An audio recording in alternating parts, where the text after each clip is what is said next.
জানুয়ারিতে নিকোলাস মাদুরোকে আটকের পর ভেনেজুয়েলার তেল বিক্রি করে $13 বিলিয়ন বেশি আয় করেছে যুক্তরাষ্ট্র, যা দেশটির নাগরিকদের কল্যাণে ব্যবহারের প্রতিশ্রুতি থাকলেও বাস্তবে এর কোনো হিসাব দেয়নি ওয়াশিংটন।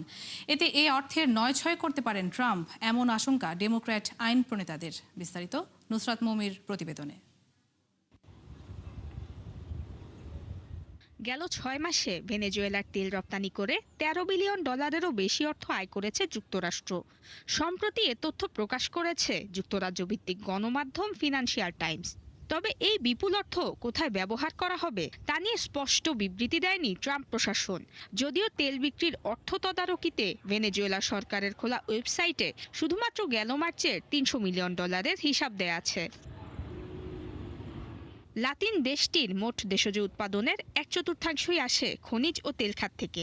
গুঞ্জন আছে এটি নিয়ন্ত্রণেই দেশটির প্রেসিডেন্ট নিকোলাস মাদুরোকে আটক করেন ট্রাম্প। এরপর ঘোষণা দেন দেশটির তেল ভেনেজুয়েলার সম্পদ হিসেবেই গণ্য হবে।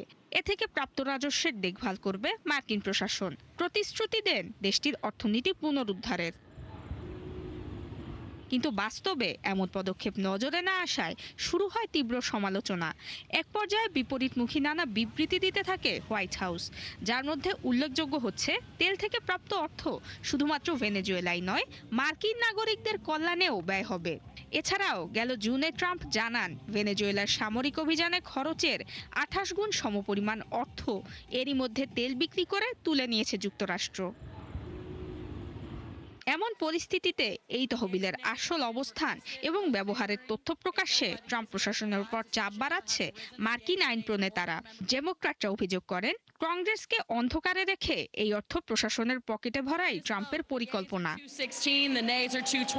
অন্যদিকে তথ্য বলছে বছরের প্রথম প্রান্তিকে ভেনেজুয়েলার অর্থনৈতিক প্রবৃদ্ধি ছিল মাত্র 2.5%, যা গেল 5 বছরের মধ্যে সর্বনিম্ন।